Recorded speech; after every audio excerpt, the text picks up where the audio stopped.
Hey guys, Steve Kewen here with Belt of Truth Ministries. I'm excited to have Michael John Cusick on the line. Michael is the founder and president of Restoring the Soul and author of one of my favorite books on recovery, Surfing for God. When I was halfway done writing my book, I came across Michael's, and for a second there thought, well, hey, I don't have to write my book now because Michael's already said everything that needs to be said. It's a great book. I highly recommend it. But with that foundation set, as you can probably tell, I'm pretty excited to be on the line here and to ask you the question, Michael. What's the one piece of advice that you would give to someone struggling with porn addiction?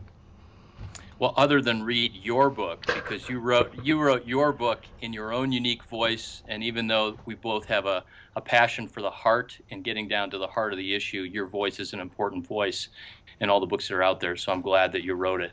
The one piece of advice is really what this problem is not about. So it's not do this or don't do that, but rather it's a way of thinking about how to frame the problem.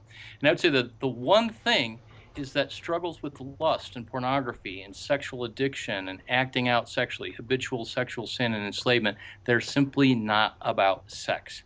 And as I say that in a number of ways, and I've said that for 20 years all over the world, I'm always surprised at how surprised guys are by that idea, that it's not about sex. Really? So what that means is it's not about the physical release or the orgasm. It's not about the size of the woman's body parts or how hot she is, or it's not about the new image that you capture. It's really about something deeper. It's about a deep spiritual hunger. And so the first thing is I'd want to point guys to Proverbs 27:7, where it says, and I memorized this a long time ago, but I'm going to use my cheat sheet, and I'll tell you that up front as opposed to trying not to look. He who is full loathes honey, but to one who is hungry, even what is bitter tastes sweet. So this has everything to do with deep hunger and desire in our heart. And that desire is not unholy or bad. Rather, it's just desire. It just is. It's the engine that drives our heart for God. It's what we do with that desire. And so the second thing is that with that deep hunger in our heart, God created us for connection and for attachment. And when we take our desire to connect, our desire for intimacy, our desire for attention, affection, affirmation, all that good stuff, when we take that desire to something or some person or some substance or an image like pornography, and we give our heart to it, we attach to it. And the reason for that is God made us that way. So attachments to God and all of his good gifts are things that we're meant to experience. But when it's something that's not God and one of his good gifts, i.e. something that is bitter, even though it tastes sweet because we're hungry, what happens is we become attached to it and then we can't break free.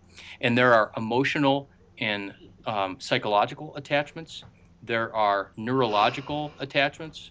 And there are, as you know, because you emphasize warfare a lot, as I did in my book, there are spiritual attachments and strongholds.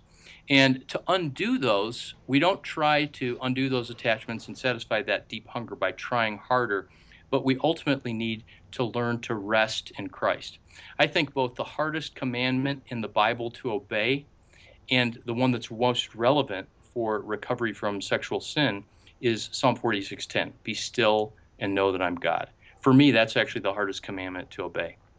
And I'll often ask men, what's the hardest commandment for you to obey? And if you're in a conversation with guys about sexual struggle and sexual sin, you know, it always comes up, don't look at a woman lustfully, or it's one of the passages in the vice list in Paul's writings or something. And people need to think outside of the passages about sex and to this deeper hunger.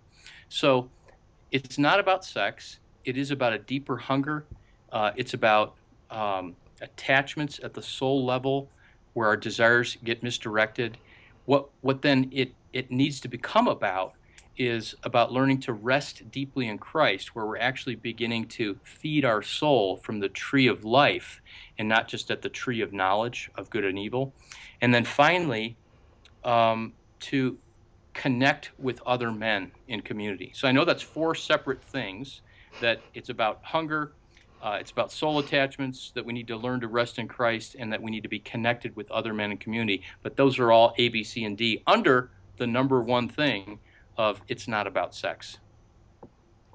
I think that's excellent advice. Thank you. Thank you so much for sharing that with us, Michael. Um, My pleasure.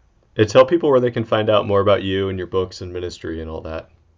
My ministry website is restoringthesoul.com. That's soul, S-O-U-L, not S-O-L-E. That's a shoe repair shop.